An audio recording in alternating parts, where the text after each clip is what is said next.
Abra las escrituras, hermano. Todos los lavando los tremendos van a ir ahí atrás. Abra la escritura, hermano, en Apocalipsis capítulo 2. Apocalipsis capítulo 2, amén. Apocalipsis capítulo 2. Aleluya. Estamos viendo las 7 iglesias del Apocalipsis. ¿Cuál fue la primera, hermanos? ¿Cuál fue? Efeso. ¿Y cuál fue la segunda? Esmirna. ¿Y la tercera? Pérgamo. Y hoy toca la iglesia de Tiatira. Apocalipsis capítulo 2, verso 18. Aleluya. ¿Ya lo tienen? Del 18 al 29 le voy a dar lectura y usted me va siguiendo con su vista. Amén. Dice la palabra de Dios: y escribe al ángel de la iglesia en Tiatira, el Hijo de Dios, el que tiene los ojos como llama de fuego y pie semejante al bronce bruñido, dice esto: yo conozco tus obras, amor, fe y servicio, y tu paciencia, y que tus obras postreras son más que las primeras. Pero tengo unas pocas cosas contra ti, que toleras que esa mujer Jezabel, que se dice profetiza, enseñe y seduzca a mis siervos a fornicar y a comer cosas sacrificadas a los ídolos. Y le he dado tiempo para que se arrepienta, pero no quiere arrepentirse de su fornicación. He aquí, yo la arrojo en cama y en gran tribulación a los que con ella adulteran, si no se arrepienten de las obras de ella. Y a sus hijos heriré de muerte, y todas las iglesias sabrán que yo soy el que escudriña la mente y el corazón, y os daré a cada uno según vuestras obras. Pero a vosotros y a los demás que están en Tiatira, a cuantos no tienen esa doctrina y no han conocido lo que ellos llaman las profundidades de Satanás, yo os digo, no os impondré otra carga, pero lo que tenéis, retenedlo hasta que yo venga. Al que venciere y guardare mis obras hasta el fin, yo le daré autoridad sobre las naciones, y las regirá con vara de hierro, y serán quebradas como vasos de alfarero, como yo también lo he recibido de mi Padre, y le daré la estrella de la mañana. El que tiene oído, oiga lo que el Espíritu dice a las iglesias. Oremos. Padre, te damos gracias, Señor, por tu palabra. Gracias porque tú siempre hablas a tu pueblo y enseñas a tu pueblo, que tu pueblo esté con un corazón receptivo, Padre, a tu palabra. Espíritu Santo, te necesito de tu voz, en el nombre de Jesús. Amén y amén. Ocupe su lugar, hermano, hermana. Aleluya. Hoy toca el mensaje de la iglesia de Tiatira, hermanos. Y la iglesia de Tiatira, hermano, si usted compara todos los mensajes de las iglesias anteriores, la de Tiatira es la que tiene más mensaje, ¿sí? Y la ciudad de Tiatira, hermano, estaba en un valle en aquellos tiempos, y conectaba una carretera principal junto a otras ciudades, como la ciudad de Pérgamo, como la ciudad de Esmirna. O sea que el comercio corría por toda esa calle importante, y era una población que tenía comercio de pieles, de lana, hacían tintes para las lanas, y trabajaban mucho materiales con el bronce. Si usted analiza la palabra, cuando se le aparece el Señor a Juan, todo glorioso, con ojos de fuego, resplandeciente, con el rostro de sol, nuestro Señor es sorprendente, y dice que sus pies eran como bronce bruñido, ¿sí o no? Entonces, cuando le habla a esta iglesia, le dice: el que tiene los pies como bronce bruñido. O sea, la región conocía muy bien lo que era el bronce y trabajaba muy bien ese material, y Dios le habla a una iglesia en términos que entiende. ¿Sí me está comprendiendo? El mensaje lo entendían ellos perfecto, lo que era el bronce, lo que era el bruñido, lo que era algo de fuego, lo entendía la iglesia de esa región perfectamente, porque era algo que ellos utilizaban en su comercio. ¿Sí? Entonces, el mensaje de Dios siempre es constante y siempre es preciso, y siempre habla a la iglesia. Y la iglesia lo entiende.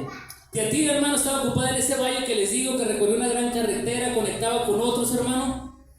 Y hoy les voy a hablar de este mensaje que llega a esta iglesia, y que vamos a aprender, hermano, de esta iglesia. ¿Qué es lo primero que vamos a aprender del mensaje de la iglesia a Tiatira? En primer lugar, su trabajo. Diga: su trabajo. Así como las otras iglesias, el Señor les está reconociendo su obra, el trabajo que realizan, el amor que tienen. Esta iglesia le empieza a decir y a hablar del amor que tienen. El amor, hermano, es un tema muy extenso. en la Biblia. Es solo para un solo mensaje y es extensísimo, extenso hablar del amor en la Escritura. El apóstol Pablo nos habla en el capítulo 13 de primera carta de Corintios sobre el amor. Ustedes recuerdan eso, ¿verdad? Donde les habla que hay algo más excelente que anhelar en cada vida del creyente, y es el amor. ¿Por qué? Porque en Corintios la gente anhelaba ciertos dones, ahí se manifestaban mucho los dones espirituales. Y Pablo les empieza a hablar de los dones, don de lengua, discernimiento, interpretación, milagros. Dios les empieza a hablar a través de Pablo sobre los dones. Y Pablo les dice, ¿saben qué? Pero hay un camino más excelente. Está bien que anhelen los dones, que usted anhele cierto don. Está bien que lo esté orando, que lo esté pidiendo, está perfecto. Pero Pablo les dice, pero hay un camino más excelente que ese. Y es el amor. Dice Pablo, es el amor. O sea, usted no tiene nada de malo que usted anhele hablar de lenguas, interpretación de lenguas, que sea el don de milagro, don de sanidad. No tiene nada de malo, pídalo. Pero nunca se olvide que hay algo más excelente y es el amor. Que el amor usted debe tener, hermano. Porque usted, hermano, yo le voy a enseñar algo que le quede bien presente. Es más importante el fruto en su vida que un don. Porque usted ha conocido a hermanas chismosísimas y esa hermana habla lenguas. ¿Se da cuenta? Pablo les dice, hey, hay algo más excelente, es el amor. Entonces el cristiano, hermano, es más conocido por su vida diaria, porque hay un fruto en él, que alguien que tiene un fruto, que alguien que tiene un don del Espíritu Santo. Puede hablar lenguas y ser bien chismoso, puede tener don de profecía, pero es el hermano Contreras de la iglesia.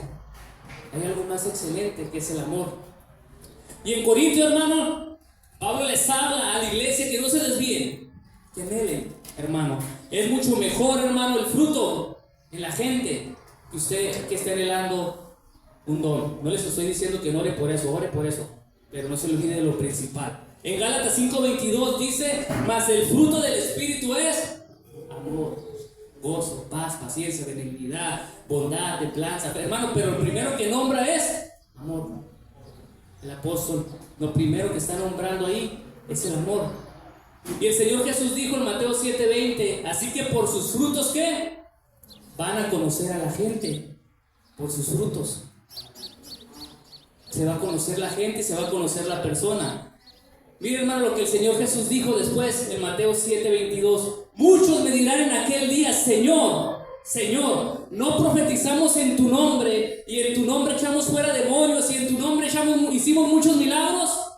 Y el Señor les va a responder, nunca los conocí, apartados de mí, hacedores de maldad. ¿Se da cuenta?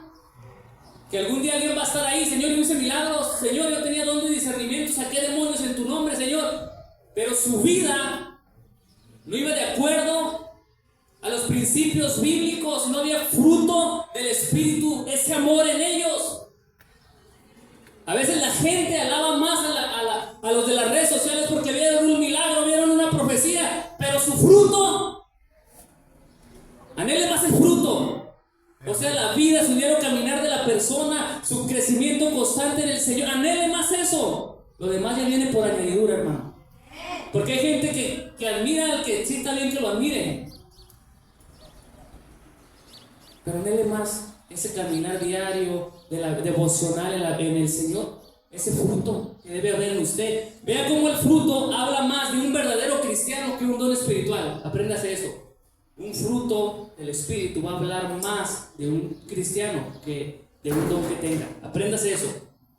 Recuerden que los dones espirituales, hermano, son para edificación de la iglesia. Por lo tanto, se manifiestan conforme a la necesidad que hay en la iglesia, no cuando a uno se le da la gana. Y los dones están sujetos al Espíritu Santo. Acuérdense eso. ¿Sí? Eso es sana doctrina. Y el fruto, al contrario, se debe manifestar diario en la vida del creyente. Conforme va avanzando, va creciendo, va madurando, el fruto se va notando en la persona. Yo he visto gente que inició sin saber nada y ha ido el fruto avanzando en ellos, poco a poco. ¿Sí? Poco a poco. Eso es más notable que un don espiritual. Así que la iglesia de Tiatira tenía algo hermoso en ellos y era el amor. Un amor genuino, un amor que se estaba manifestando en su caminar. El viernes, ¿qué decía el hermano Francisco? Ofrende con amor, decía, ¿sí o no? De corazón. Cuando vaya y se anote allá ahí están las familias anotadas atrás para el aseo, ¿sí? Para que chequen ahí, y no se les pase. Ahí, hermano, ahí, decía el hermano, cuando lo haga, va a hacerlo de corazón, o sea, de amor, hacer las cosas con amor. Porque el amor, hermano, va a ser el sentimiento más hermoso que hay y puro. Y el amor viene y nace de Dios. De Dios. ¿Sí? El amor más sincero y puro viene de Dios. Teatira en una iglesia con amor y expresaba ese amor haciendo las cosas en su trabajo. ¿Qué pasó con la iglesia de Efeso, hermano? ¿Recuerdan la primera iglesia que le prediqué? El Señor le reconocía sus obras, y trabajan, hacen excelente trabajo, tienen discernimiento. Ustedes reconocen a los falsos apóstoles, les empieza a decir, pero tengo contra ustedes algo, les dijo, que dejaron, ¿qué? Su primer amor, le dice la iglesia de Efeso.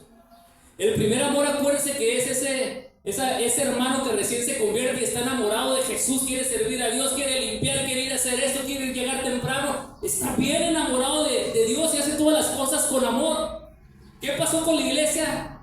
Empezó a hacer las cosas en automático. Porque me toca a mí. Porque tengo que ir. No por amor.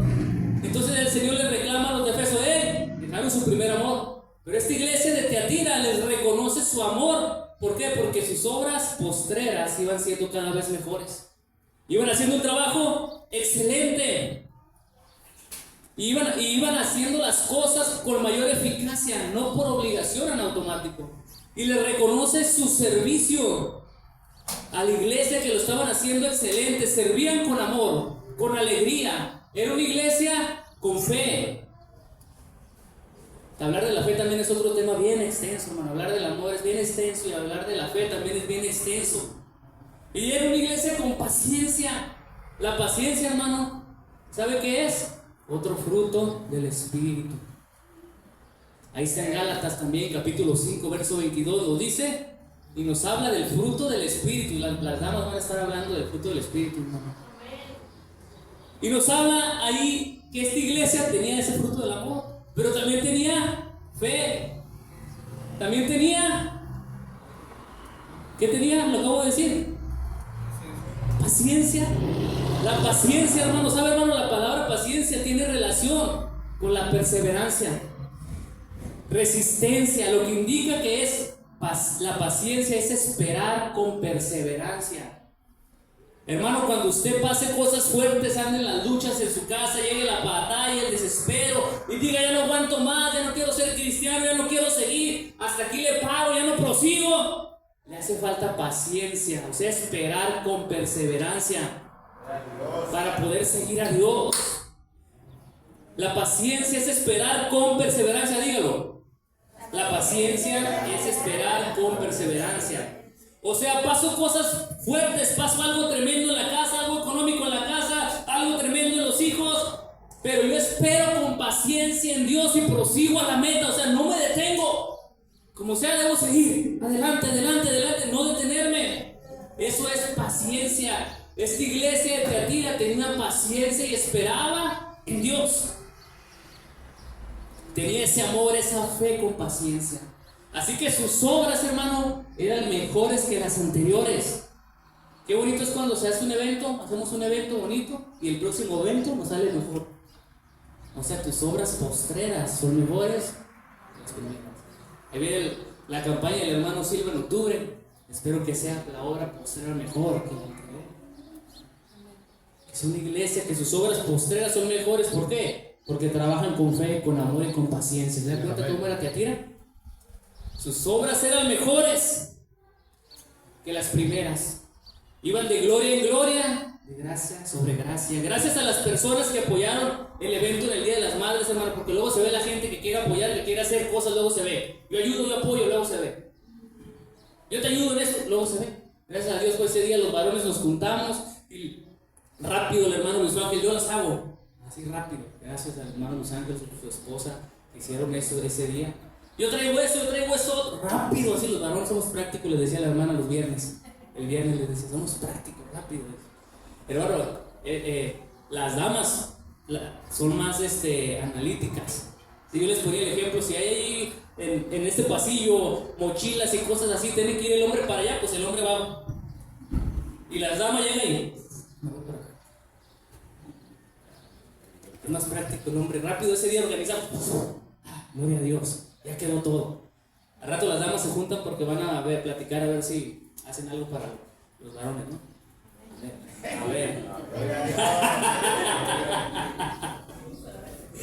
A ver, son más analíticas. Así que, hermanos, esta era una iglesia que hacía las cosas con amor, con fe, con paciencia y esperaba en Dios siempre.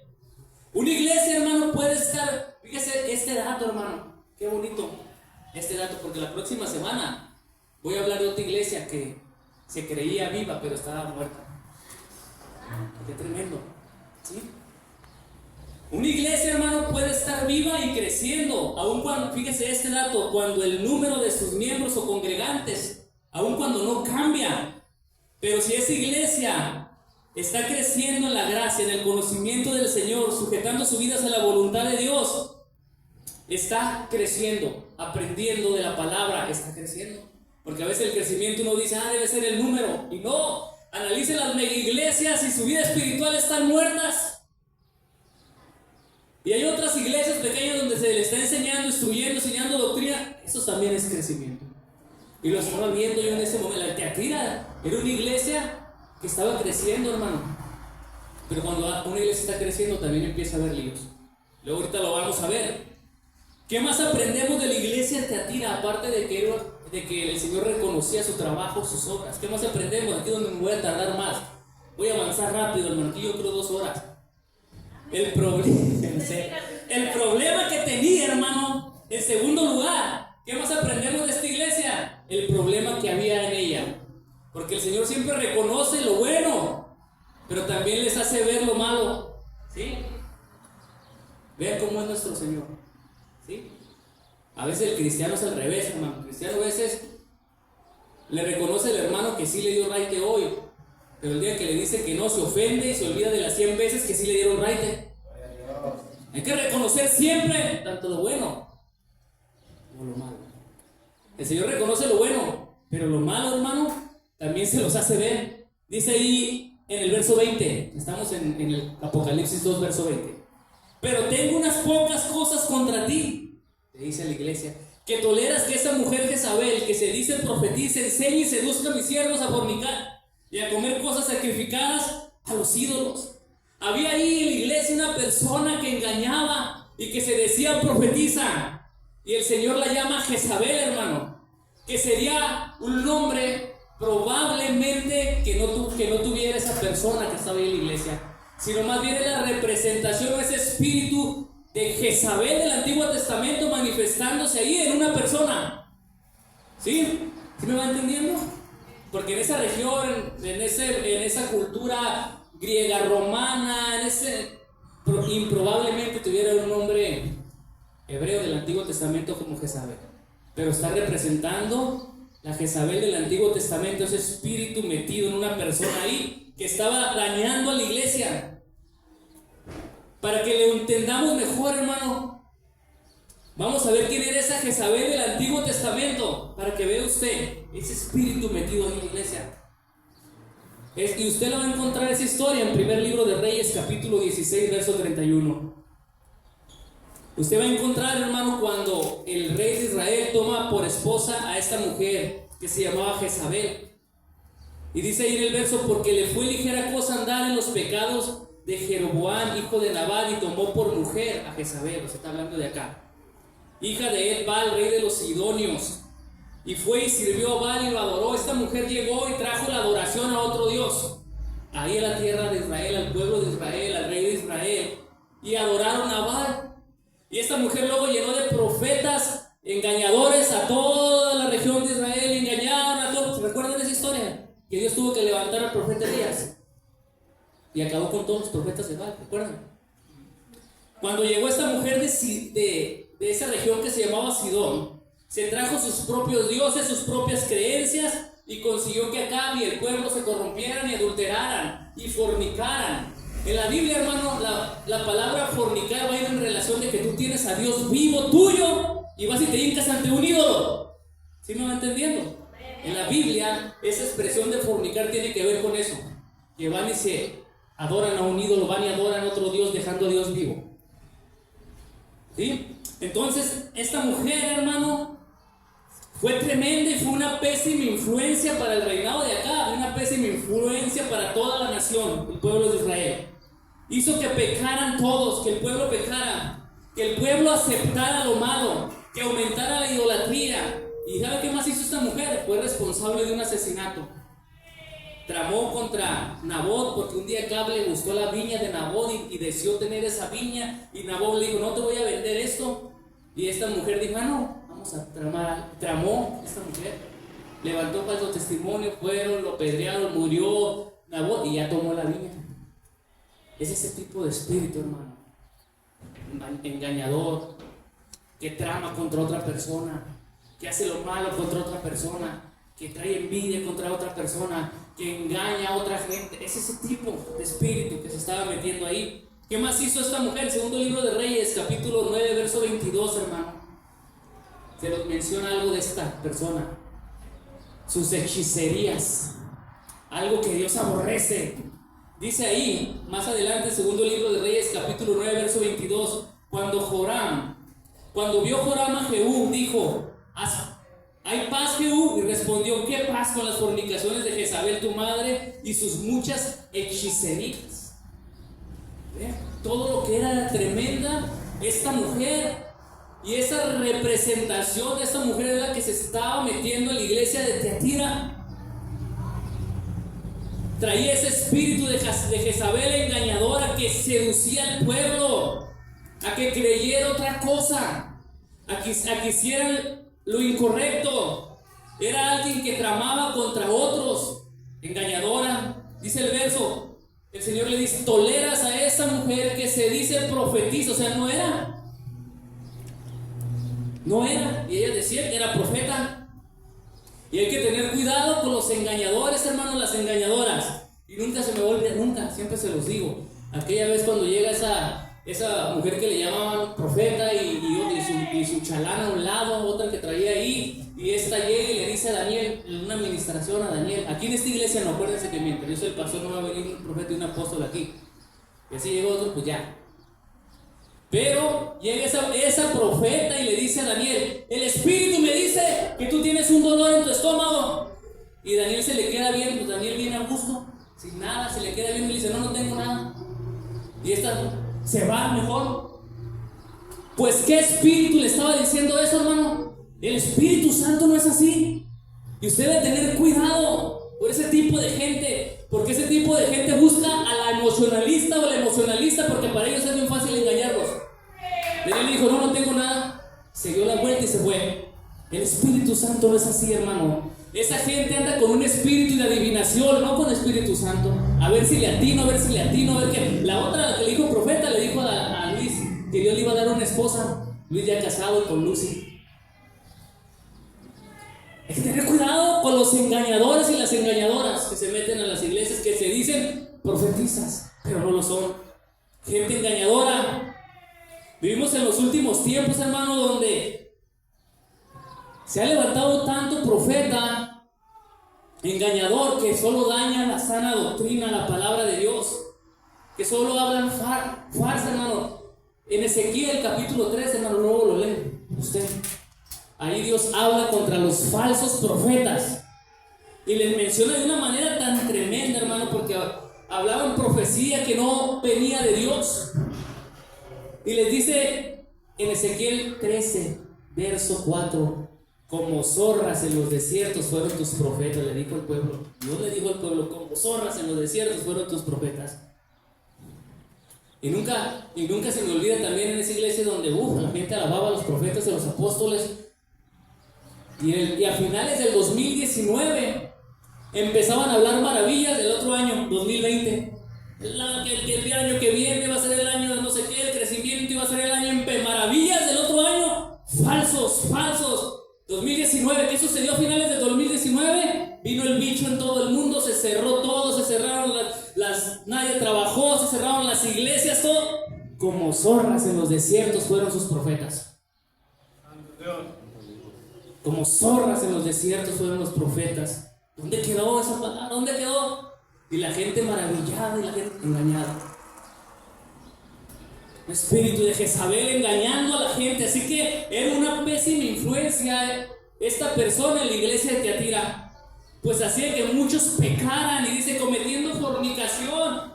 Y bíblicamente, hermano, ya les he dicho que tiene que ver más la fornicación con dejar a Dios e ir tras ídolos. ¿Sí? ¿Y cómo era una de las maneras en que el pueblo fornicara? Comiendo lo dedicado a los ídolos. Porque ahí mismo dice, haciendo que coman lo dedicado a los ídolos. Mira, hermano, hermana, uno de los grandes problemas que enfrentaba la iglesia de aquellas épocas, cada día, todos los días, o la mayoría de las iglesias, pienso yo, que era comer la carne ofrecida a los ídolos. ¿Por qué? ¿Por qué, hermano, este problema?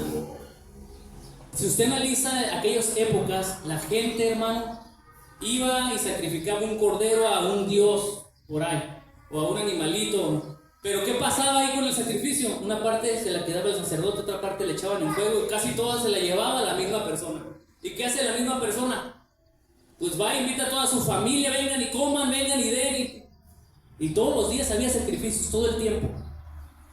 Entonces uno de los grandes problemas era ese: hay que comer, y pues hay que matar aquel animalito para comer, y pues de una vez vamos y lo dedicamos lo tenemos que comer.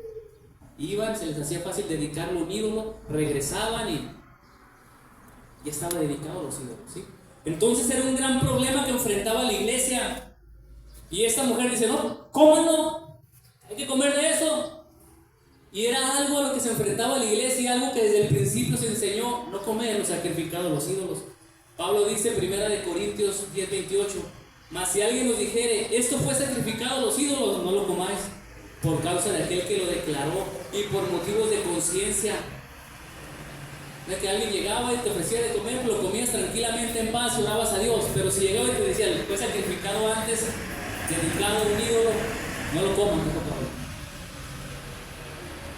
Y cuando se hizo el primer concilio en Jerusalén, hermano, la iglesia empezó a crecer no solo entre los judíos, se empezó a expandir en todas las naciones el evangelio, y se estaban convirtiendo los gentiles, o sea, los que no eran judíos.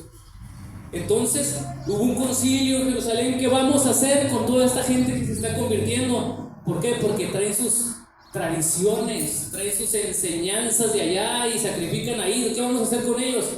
Y ahí dice en Hechos 15:20 que se les escriba que se aparten de contaminación de los ídolos, de fornicación, de ahogado y de sangre. Dentro de apartarse de contaminación de los ídolos era no comer lo dedicado a los ídolos. Porque si lo hacían, se contaminaban, hermano. Hermano, su cuerpo es templo del Espíritu Santo. Y usted debe cuidar su templo. ¿Sí? Entonces, desde los inicios, hermano, a la iglesia se le enseñó que se guardara de contaminarse con ídolos, o lo dedicado a los ídolos. La gente está, hermanos, Día de Muertos, ¿qué hacen? Le dedican a los muertos.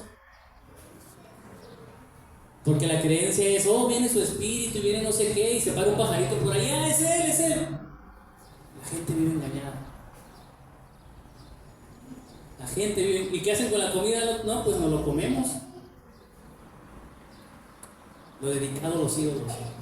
Aún hasta en estos días, hermano, se le dedica a los ídolos tanta cosa. Tanta cosa se le dedica. Y no debe uno comer lo dedicado a los ídolos, es participar de la idolatría.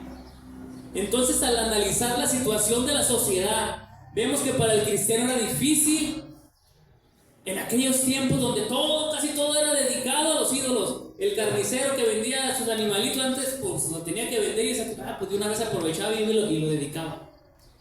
Era difícil, hermano. Y llega este espíritu de Jezabel, que es contraria a la enseñanza de no coman lo dedicado a los ídolos, y les dice, no pasa nada. Les empieza a engañar, a inducir a que lo hagan, y solo estaban contaminándose. Así que Dios mostraba también de su misericordia, hermano. Dice en el verso 21, Apocalipsis 2, verso 21. Y le he dado tiempo para que se arrepienta, pero no quiere arrepentirse de su fornicación. La misericordia de Dios, hermano, siempre, todo el tiempo está presente. Y Dios es Dios de oportunidades. Siempre. Nos habla siempre, hermano, nuestro Dios. Y nos hace el llamado a cambiar. Si haces esto, ya no lo hagas. Ahora cambias esto, arrepiéntete, ven a mí, regresa. Siempre el llamado de Dios con misericordia. Y a esta persona que estaba ahí con ese espíritu de Jezabel estaba diciendo: arrepiéntete. Arrepiéntete. Que dejara eso y se arrepintiera. Y porque si no, iba a venir un juicio. Y todos los que le siguieron a ella iban a seguir con ese juicio. La palabra de Dios, hermano, nos enseña que busquemos a Jehová mientras pueda ser hallado, entre tanto le hay. Entre tanto la misericordia de Dios está ahí, hay que buscarlo. Entre tanto la misericordia está ahí, ven a mí, regresa a mí, arrepiéntete, ahí hay que buscarlo. Que la gente está acostumbrada cuando ya está a punto de morir, ahora sí ya quiere buscarlo. Cuando le va bien, ahora sí, Señor, ahora sí. Buscarlo ahora, hermano, ahora. Y el llamado es arrepentirse. Dice primera carta de Juan, capítulo 1, verso 2, 1. Hijitos míos, estas cosas os escribo para que no pequéis. Si alguno hubiere pecado, abogado tenemos para con el Padre, a Jesucristo el justo. Ven cómo la misericordia de Dios está siempre presente. Dios llamando al arrepentimiento. A los hermanos que seguían a esta profetisa, hermano, y sus enseñanzas engañadoras, les iba a venir juicio. Iban a caer en cama, se iban a enfermar, les iba a ir mal. Y no solo a ellos, también a su familia. A veces la gente no está consciente, hermano. Y usted como responsable le llega un juicio también a los hijos. Por hacer lo que no debe. Por hacer lo que usted no debiera. Y les llega el juicio. Recuerda, hermano, aquella vez que les dije, aquella persona que adoraba la muerte.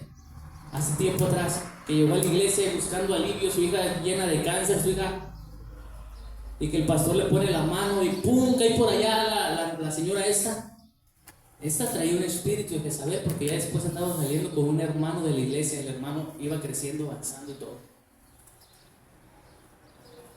Y un día el pastor vio a su hija atada con cadenas. ¿Por qué? Porque la señora la había dedicado a la muerte.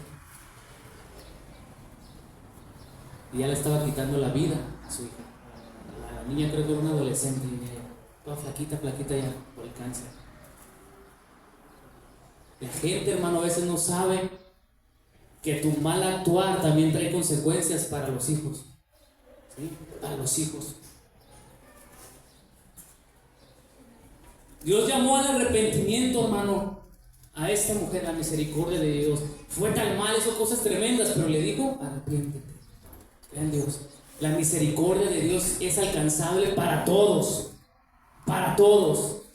Lo más malo que hayas hecho, hay un perdón. Y después hablamos de las consecuencias en otro tema, pero hay un perdón de Dios. Y la misericordia de Dios ahí está. ¿Qué más aprendemos de esto, hermano? Es que, hermano, con las cosas de Dios no se juega. Estaba aquí adentro de la iglesia de Teatira y estaba metiendo sus enseñanzas contrarias, induciendo a otros a pecar, induciendo a otros con las cosas de Dios no se juega. Porque a veces se toma como un juego. ¿Qué más aprendemos de la iglesia de Teatira, hermano? En primer lugar, que Dios sabía quiénes se habían contaminado. Dice el verso 24: pero a vosotros y a los demás que están en Teatira, primero les dijo a esta Jezabel y a todos sus seguidores lo que les iba a pasar si no se arrepintieran. Pero a vosotros, los demás que están en Teatira, dice: a cuantos no tienen esta doctrina y no han conocido lo que ellos llaman las profundidades de Satanás, yo os digo, no os impondré otra carga. Ahí, hermano, dentro de la iglesia había unos hermanos que seguían sana doctrina y no aceptaron lo que estaba enseñando esta Jezabel. No aceptaban. Los seguidores de estas personas, hermano, traían ese espíritu de Jezabel. Le llamaban revelación, hermano. Le llamaban un conocimiento profundo a las enseñanzas de esta que se decía profetisa. de esa gente que se rebeló contra Dios, de esa gente que dice: Dios me dijo, Dios me reveló, Dios puso en mi corazón. Es ese espíritu de Jezabel entrando a las iglesias, hablando supuestamente el nombre de Jehová cuando Jehová no habló, y engañando a la gente y haciendo que la gente caiga. Y les dice, y esta persona, hermano, generalmente que trae ese espíritu de Jezabel, y que Dios me dijo, Dios me reveló, y Dios puso en mi corazón que te dijera, esa gente, hermano, le llama las profundidades de Dios, pero es engañadora. Entonces el Señor aquí lo hace de una manera tipo sarcástica a las profundidades de Satanás, porque no eran de Dios, eran de Satanás. El enemigo engañando a la gente. El que traía el espíritu de Jezabel, hermano, habla para su propio engaño, para su propio beneficio, y para engañar a la gente diciendo: Dios me dijo, Dios me reveló. Engañan a la gente. Un día un joven que andaba bien mal, una persona llegó y le dijo: Dios me puso en mi corazón que tú vas a ser el próximo líder de la alabanza. Si Dios hubiera hablado, ahí estuviera. Así de fácil. Y ese muchachito aún no está en la iglesia hasta el día de hoy. Si Dios hubiera hablado a través de esa persona, lo que Dios habla se cumple, y no hay diablo que detenga. Solo hay un espíritu de Jezabel engañador para obtener su propio beneficio, lo que ellos llaman la revelación de Dios, lo que Dios me dijo, y son las profundidades de Satanás. De Satanás. Y aquí, en un tono de ironía, el Señor Jesús le dice a los hermanos: ustedes que no tienen esa doctrina que ellos llaman que son llamadas las profundidades de Satanás, no son solo gente engañadora que solo engaña a otras personas. Las enseñanzas de Jezabel, hermano, es un adulterio espiritual, lo cual es un desvío del evangelio, de la palabra de Dios, contraria a la palabra de Dios. ¿Sabe quiénes tienen eso? Los mormones. Los mormones tienen esa enseñanza porque se están presentando otro evangelio que no tiene que ver con el evangelio de nuestro Señor Jesucristo. Y ahí en Gálatas Pablo lo dice: si alguien llega y les presenta un evangelio distinto al que yo les he enseñado, sea maldito. Así dice. Y ellos llegan y te presentan un evangelio distinto. Profundidades de Satanás. ¿Y saben cuál era el problema de esta iglesia, hermano? De Tiatira. Ahí está. Pero tengo contra ti que toleras a esa Jezabel. La iglesia la estaba tolerando. Tolerar, hermano, es soportar, es sufrir una cosa. Es como cuando el marido con el que se juntó una persona la golpea y esa persona ahí quiere estar. Está tolerando, está sufriendo, está tolerando. ¿Sí? Toleras. ¿Sí? Es como cuando el esposo está maltratando y maltrata a la esposa. Háganle cuenta, estás tolerando, pero no se va ni hace nada. Está tolerando. Está tolerando. Cuando hay engaño, fornicación, adulterio, estás tolerando. Hagan de cuenta, estaba este espíritu de Jezabel dentro de la iglesia y el Señor les dice: pero tengo contra ti que toleras, o sea, aguantas la situación. Hay gente que está atada a ese tipo de cosas, está tolerando. Ahí dentro de la iglesia sufrían pues y soportaban las enseñanzas de Jezabel, a la engañadora. Dios nos ayude a no tolerar nunca a una engañadora, a un engañador. Que Dios nos ayude siempre y nos dé ese discernimiento, hermano. Y dice el verso 23, 2:23: y todas las iglesias sabrán. Les dice: las voy a echar en cama, les va a venir el juicio de ellos, va a venir a sus hijos. Y todas las iglesias sabrán que yo soy el que escudriña la mente y el corazón, y os daré cada uno según sea vuestra obra. ¿Por qué todas las iglesias iban a saber lo que pasó ahí en Tiatira, hermano?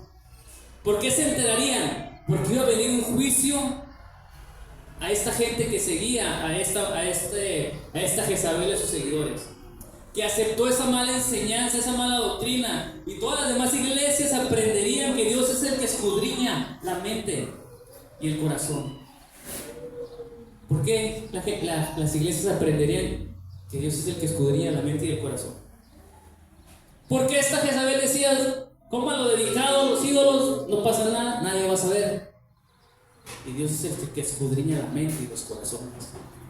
Nadie se va a enterar, no vas a ver el pastor, no vas a ver la pastora lo que estás haciendo, lo que está sucediendo contigo, no vas a ver. Pero Dios es el que sabe. Sí, uno no puede saber, pero Dios es el que sabe, Dios es el que escudriña la mente y los corazones. Dice la Escritura que Él pesa los espíritus. Así que Él sabe cómo andas, cómo te conduces, lo que haces, lo malo que haces, Él lo sabe. Y a cada uno le da según sus obras. Si un día habló y tramó contra alguien y murmuró contra alguien, tal vez no lo sepamos, pero Dios lo sabe. Y a cada uno le da lo que se merece. Porque Él es el que escudriña y pesa los corazones. Para Dios no hay nada oculto, hermano. El viernes en la predicación les decía, cuando el Señor Jesús, el día sábado, estaba ahí en una sinagoga, estaban los fariseos, ahí estaba alguien con la mano seca. Y el Señor Jesús pregunta: ¿es bueno hacer en sábado lo bueno? O sea, ¿es lícito sanar en sábado a alguien? Y estaban los fariseos esperando a ver si sanaba a esta persona para acusar a Jesús. Pero dice la Escritura: y Jesús, conociendo los corazones de ellos, sus pensamientos. Vean cómo Dios conoce el pensamiento, los corazones. Él es el que discierne todas las intenciones de cada uno de nosotros. Él sabe lo que vas a hacer saliendo. Él sabe todo de usted y de mí. A Él es al que debemos temer. Y sabe que es la representación de esos ojos de fuego que Juan está viendo. Cuando ve al Señor ahí en el primer capítulo de Apocalipsis, que voltea a verlo y lo ve esplendoroso, con ojos de fuego, con rostro de sol, vestido de blanco. Lo ve tremendo nuestro Señor. Esos ojos de fuego es que no hay nada oculto delante de Él. Delante de Él no podemos ocultarnos. Y todo lo conoce de nosotros. Todo lo sabe. Así que si usted un día dice: pues no vas a ver los pastores, pues sí es cierto, no vamos a saber, pero Dios lo sabe. Y a cada uno da lo que se merece. Sí, a cada uno. Y a Él no se le puede engañar. Entonces todas las iglesias iban a saber lo que aconteció ahí en Tiatira, porque Dios es el que pesa, discierne las intenciones de los corazones. ¿Qué más, hermano? Dice el verso 25 a la iglesia: pero lo que tenéis, retenerlo hasta que yo venga. Ahí le está hablando ya a los hermanos que no aceptaron esa mala doctrina.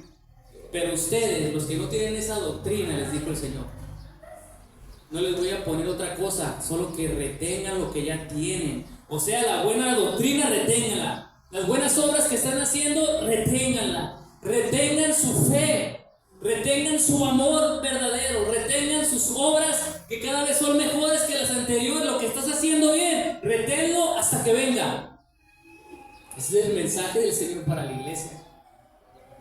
Él conoce todo, sabe quién sigue la doctrina, sabe quién no sigue la doctrina. Y le dice: tú, el que estás siguiendo lo bueno, retén lo que tengas hasta que Él venga. Así que, hermano, el mensaje de la iglesia de Tiatira, ¿se da cuenta que es un mensaje actual? ¿Se da cuenta que es un mensaje que sigue pasando, sigue sucediendo? ¿Usted se da cuenta? No es algo que nada más pasó en aquella época y nunca más pasó. Es un mensaje actual. Así que, hermano, póngase de pie, vamos a orar ahora. Vamos a orar en este momento.